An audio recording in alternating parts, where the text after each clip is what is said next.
चलो तो फिर अपन स्टार्ट करते हैं अपने lecture 1 of geography chapter 1 that is resources and development. अब बच्चे इस लेक्चर 1 में ना अपन क्या क्या पढ़ने वाले हैं। इस लेक्चर 1 में अपन रिसोर्सेज के बारे में जानेंगे और बेसिकली ना रिसोर्सेज के टाइप्स के बारे में जानेंगे। ये जो कुल मिला के एक पार्ट होने वाला है ना, इसमें अपन बहुत डेप्थ में ना चीज़ों को कवर करने वाले हैं। इसलिए ये आपको इस तरीके से दे दिया है मैंने कि एक हेडिंग अपन क्या क्या इसमें देखने वाले हैं। ऑल्दो इससे रिलेटेड सारे टॉपिक्स या जो भी नोट्स वगैरह हैं, क्वेश्चंस वगैरह हैं, वो आपको डिस्क्रिप्शन सेक्शन में मिल जाएंगे। तो स्टार्ट करते हैं सबसे पहले बच्चे, व्हाट इज रिसोर्सेज। तो रिसोर्सेज क्या है, जैसे कि इसके प्रीवियस लेक्चर में जब हम ओवरलुक देख रहे थे या पूरी तरीके से समझ रहे थे ओवरव्यू इस चैप्टर की, हमने पूरे तरीके से देखा था कि बच्चे रिसोर्सेज होता क्या है। अगर सिंपल लैंग्वेज में रिसोर्सेज की डेफिनेशन की बात करें तो कोई भी चीज जो हमें कौन प्रोवाइड कराए, मदर नेचर। कोई भी चीज जो हमें मदर नेचर प्रोवाइड कराए, पहली कंडीशन रिसोर्सेज होने की पहली कंडीशन क्या होनी चाहिए, वो mother nature they. Is that clear. दूसरी सबसे इंपॉर्टेंट कंडीशन है beneficial for the human beings. दूसरी सबसे इंपॉर्टेंट, अब ऐसा नहीं है कि आप कुछ को भी रिसोर्सेज कह दोगे, ठीक है, वो बेनिफिशियल होनी चाहिए ह्यूमन बींग्स के लिए। जैसे पेट्रोल है, क्या वो ह्यूमंस के लिए बेनिफिशियल है? बिल्कुल हाँ। किसने प्रोवाइड किया? मदर नेचर ने उसको प्रोवाइड कराया। तो ऐसी चीज ना बच्चे रिसोर्सेज कहलाएंगे। अब इसके साथ ना कुछ अपन बुकिश कंसेप्ट भी इसमें ऐड कर देते हैं। तो सबसे इंपॉर्टेंट बुकिश कंसेप्ट में आएगा पहली चीज, ये क्या होना चाहिए, कल्चरली एक्सेप्टेबल होनी चाहिए। मतलब हमारा कल्चर ऐसे रिसोर्सेज को रिसोर्सेज मानेगा जो पूरी तरीके से कल्चरली क्या होंगे, एक्सेप्टेबल होंगे। सेकंड मोस्ट इंपॉर्टेंट, टेक्नोलॉजिकली, ये ऊपर नीचे हो सकता है तो एक बार बुक में इसको क्लैरिफाई कर लेना। टेक्नोलॉजिकली बच्चे एक्सेसिबल होने चाहिए, ACCESS, ठीक है, टेक्नोलॉजिकली एक्सेसिबल होने चाहिए। अब देखो इसका मतलब क्या है, इमेजिन करो कोई XYZ जो मटेरियल है या मिनरल है वो चांद पे मिल रहा है, तो क्या टेक्नोलॉजिकली आप उसको अच्छे से एक्सेस कर पाओगे? नहीं। तो रिसोर्सेज वो हैं बच्चे जो टेक्नोलॉजिकली आप एक्सेस कर पाओ, उस तक पहुंच बना सको, ठीक है। पहला क्या है, कल्चरली वो एक्सेप्ट कर पाओ। दूसरा क्या हो जाएगा, टेक्नोलॉजिकली एक्सेस कर पाओ, उस तक पहुंच बना सको। और तीसरा मोस्ट इंपॉर्टेंट कंसेप्ट इसमें जो ऐड करना है रिसोर्सेज की डेफिनेशन में, वो है इकोनॉमिकली फीजिएबल। मतलब ऐसा ना हो आपको 1 ग्राम निकालने के लिए करोड़ों रुपए खर्च हो जाए, ठीक है। इकोनॉमिकली क्या होनी चाहिए, वो फीजिएबल होना चाहिए। तो ये 3 इंपॉर्टेंट बुकिश कंसेप्ट, साथ में ये मदर नेचर और ह्यूमन वाला कंसेप्ट आपको ऐड करके ना एक डेफिनेशन तैयार करनी है, ठीक है। तो नोट्स में हमने आपको इसको इजी वे में लिख के दे दिया, तो एक बार जाके उस नोट्स को देखें, ठीक है। अब बात करते हैं ट्रांसफॉर्मेशन ऑफ रिसोर्सेज। रिसोर्सेज और डेवलपमेंट, देखो इसके पहले वाले चैप्टर में अपन ने यही समझा था कि अगर रिसोर्सेज हैं अच्छे से यूटिलाइज कर रहे हो तो डेवलपमेंट को अचीव कर पाओगे। फिर से समझो, अगर रिसोर्सेज हैं अच्छे से यूटिलाइज कर रहे हो तो ही डेवलपमेंट को अचीव कर पाओगे। Is that clear. तो डेवलपमेंट क्या है, अगर ये सारी चीजें, देखो रिसोर्सेज का अपन ट्रांसफॉर्मेशन करें सही तरीके से, कैसे, नेचर ने उसको हमें प्रोवाइड कराया, टेक्नोलॉजिकली हमने उसको यूटिलाइजेशन के कैपेबल बनाया, और कहां पे, इंस्टीट्यूशन के थ्रू उसका डिस्ट्रीब्यूशन अच्छे से पॉसिबल हो पाए। फिर से समझ, नेचर ने प्रोवाइड कराया, टेक्नोलॉजी ने उसका ट्रांसफॉर्मेशन किया, उसको उपयोग के लिए बनाया, और थर्ड इंस्टीट्यूशन ने उसका क्या किया, एक प्रकार से डिस्ट्रीब्यूशन किया या प्रोक्योरमेंट किया। ये सारी चीजें मिलके इकोनॉमिक ग्रोथ लेकर आएंगी।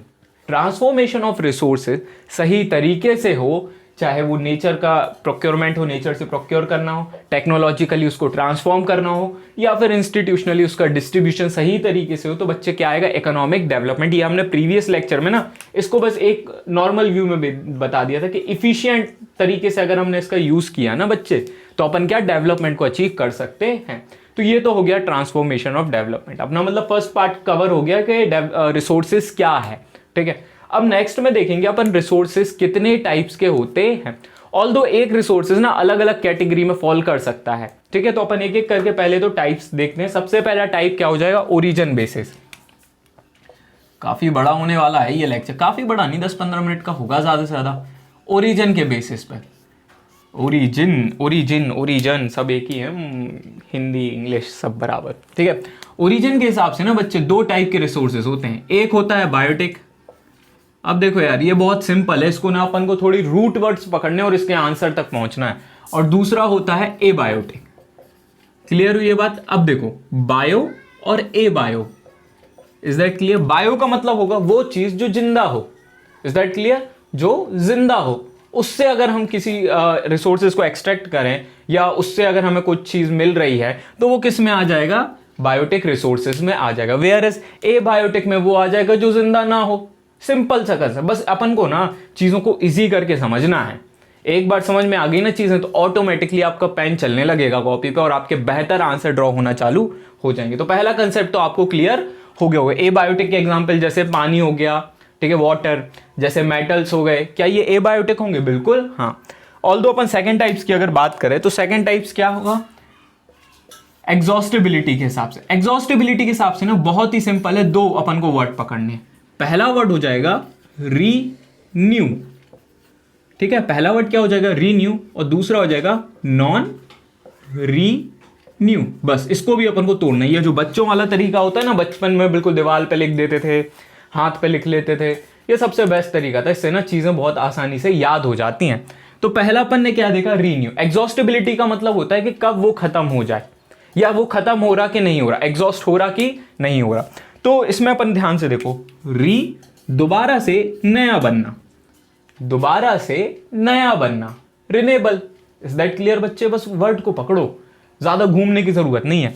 रिनेबल, ठीक है, ठीक है रसगुल्लो। रीन्यू, दोबारा से नया कर देना। जैसे सोलर एनर्जी, क्या ये खत्म होने वाली है?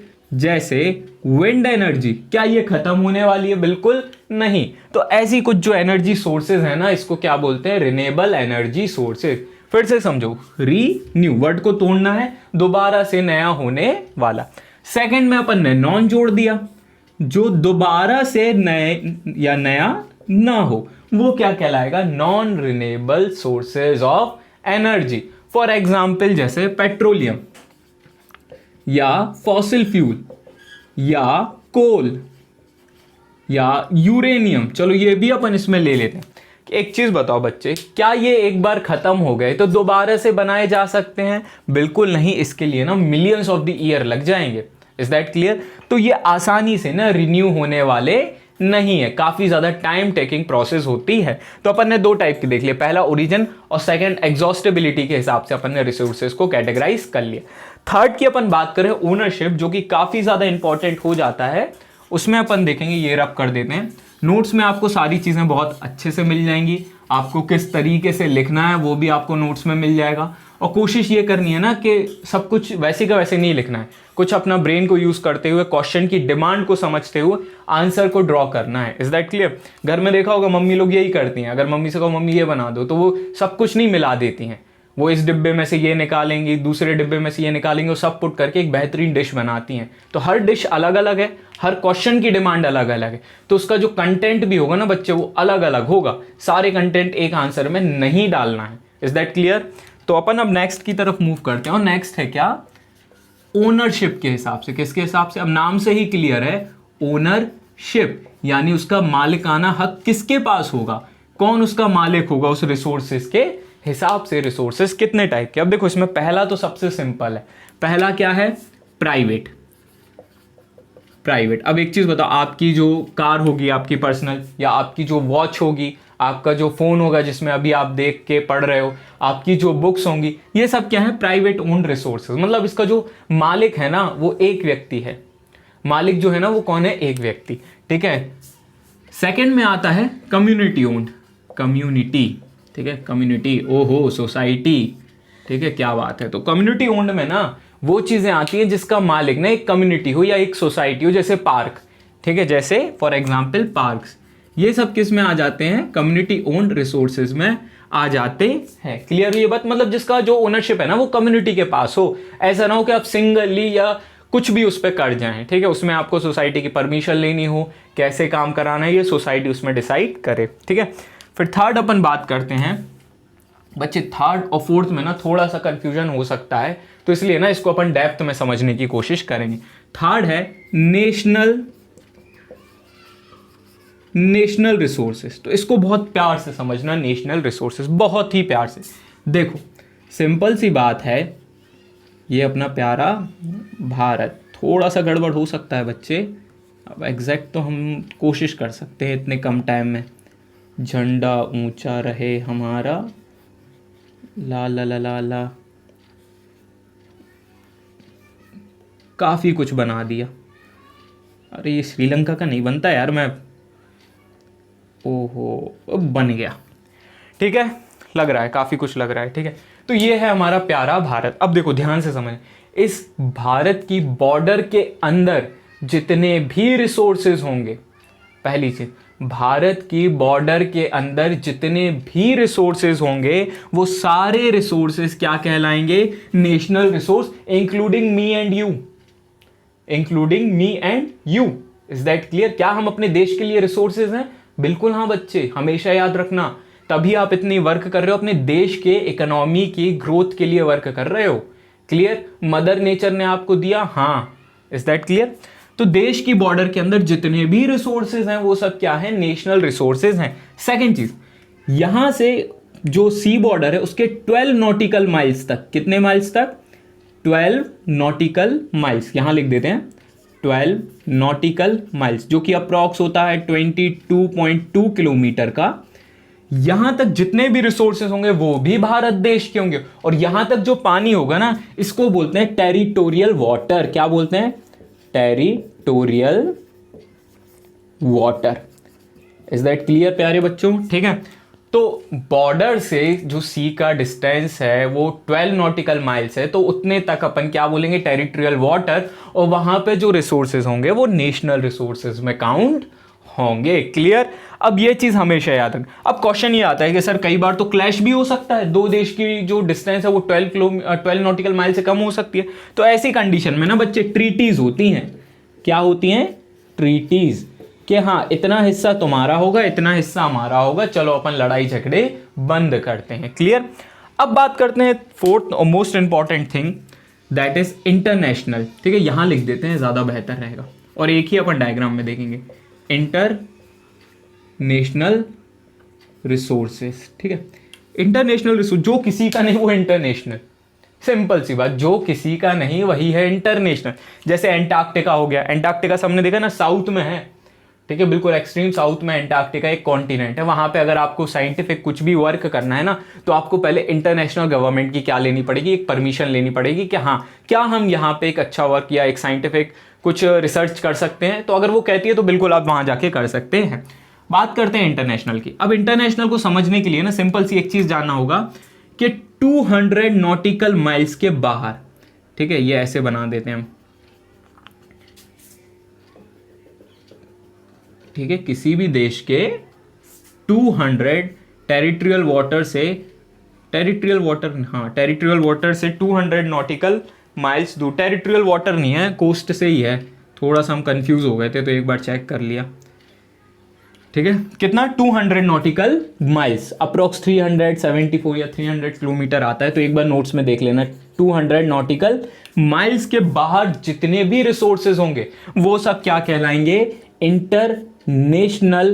International resources. ठीक है, स्पेलिंग एक बार आप क्रॉस चेक कर लेना, दिख रहा है ना बोर्ड पे। ठीक है, इंटरनेशनल रिसोर्सेज, थोड़ा ऊपर लिख दें क्या, ये यहाँ पे अगर लिखा होगा तो देख लेना। ये जो कहलाएंगे ना 200 नॉटिकल माइल्स के बाहर, ये है 200 नॉटिकल माइल्स, इसके बाहर जितने भी रिसोर्सेज हैं वो सारे रिसोर्सेज क्या हैं? इंटरनेशनल रिसोर्सेज कहलाएंगे। क्लियर हुई ये बात? क्या कहलाएंगे? सारे international resources. Is that clear प्यारे बच्चों? चलो अब बात करते हैं ना कि सर क्वेश्चन ये है कि सर यहां से यहां तक क्या, आपने कह दिया कि लाल जो बॉर्डर है उसके अंदर तो टेरिटोरियल वाटर है, आपने कह दिया इसके बाहर क्या है? इंटरनेशनल रिसोर्सेज है।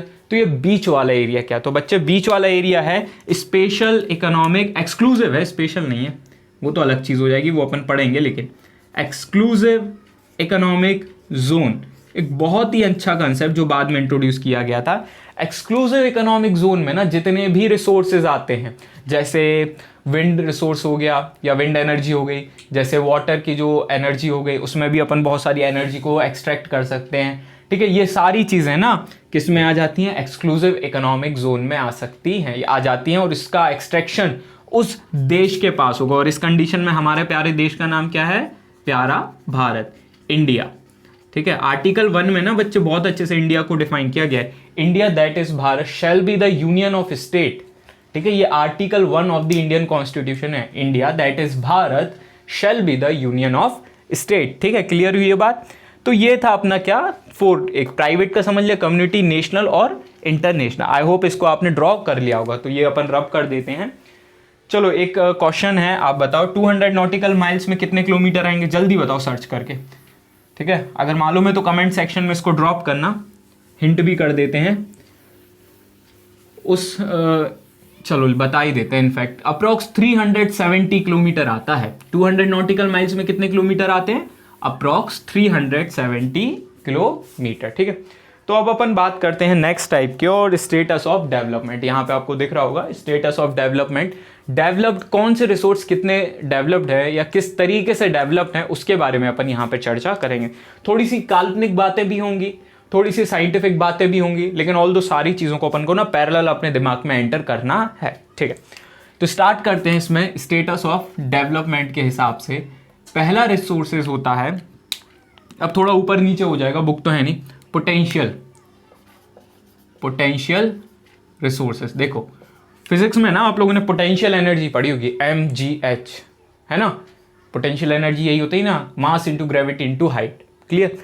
पोटेंशियल एनर्जी ना स्टोर्ड एनर्जी है, पर उसका अभी हम यूज नहीं कर रहे। एक सिंपल लैंग्वेज में यही होता है ना, फिजिक्स की लैंग्वेज में, एक स्टोर्ड एनर्जी है पर उसका यूज हम नहीं कर रहे हैं। लेकिन हाँ, जब हम चाहें तब उसका यूज कर सकते हैं।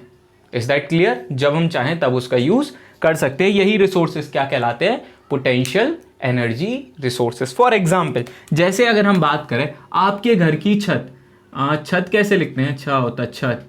ये आपका घर है प्यारा सा, देखो यार ड्राइंग के नाम पे ना बस हमें इतना ही आता है, नहीं बना लेते हैं बच्चे, बेइज्जती नहीं करा रहे।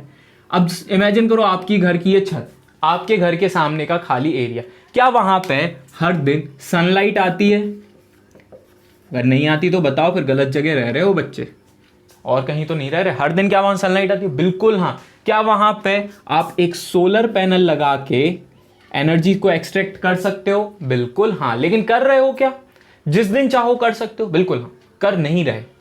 ऐसे सोर्सेस को अपन क्या बोलते हैं, पोटेंशियल। फॉर एग्जाम्पल इसमें ज्यादातर सोलर को ही रखा जाता है।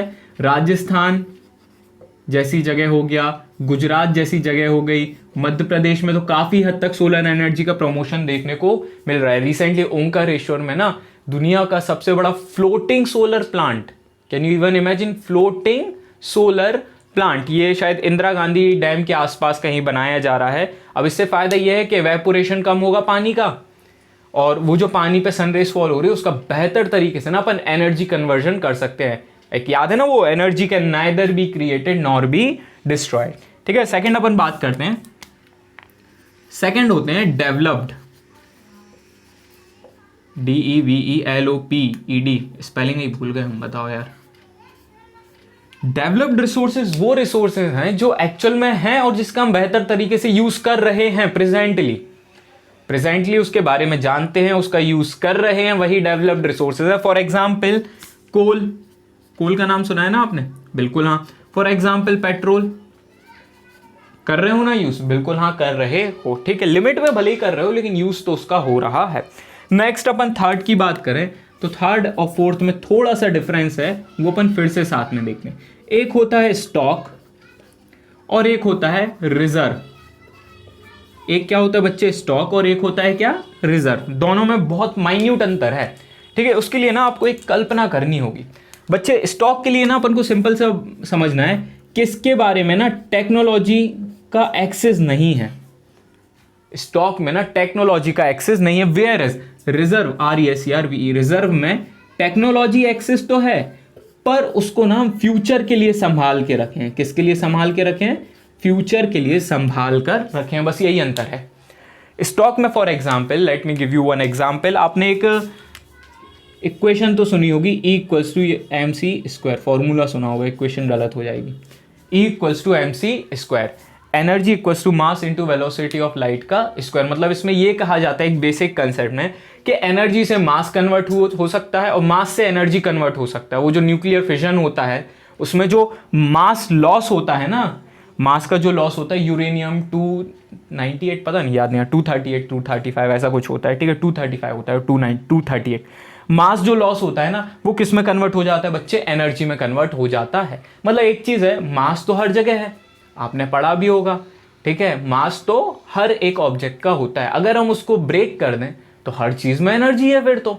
लेकिन क्या हमारे पास वो एक्सेस है उस चीज को ब्रेक करने का? मतलब इमेजिन करो, a single glass of water can provide electricity for the whole earth for a year equals to mc²। मतलब उसमें इतनी एनर्जी है, लेकिन हम मास को ब्रेक नहीं कर पाते हैं। क्यों? क्योंकि we don't have the technological access to certain kind of resources. Although उसका यूज अदर वे में तो हो रहा है, लेकिन क्या उसका यूज इस तरीके से नहीं हो सकता? बिल्कुल हो सकता है। ठीक है, इसमें कमेंट करके बताना आपकी क्या राय है, क्या आप कर सकते हो इसको? अगर कर सकते हो तो वाह, मजा आने वाला है।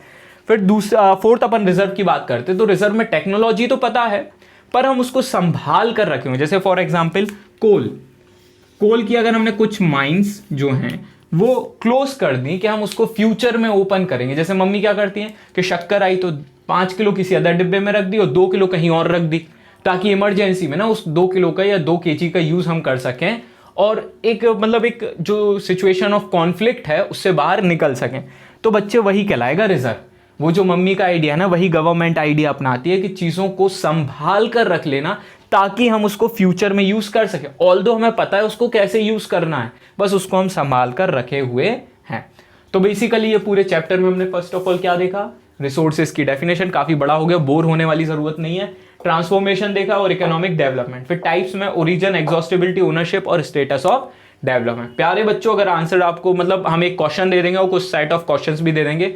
ऑल्दो अगर आप टेलीग्राम चैनल पर जुड़ते हैं तो उसमें आप आंसर जरूर भेजिए ताकि हम आपको उसको चेक करके वापस कर सकें। बहुत सारे आंसर मिलेंगे तो आप कंपैरेटिव स्टडी भी कर सकते हैं और कोशिश यही करिए एक प्रकार से अपने आप को डेवलप कर सको कंपैरिजन के through. So that's all for today. Have a nice day. Tata, bye bye.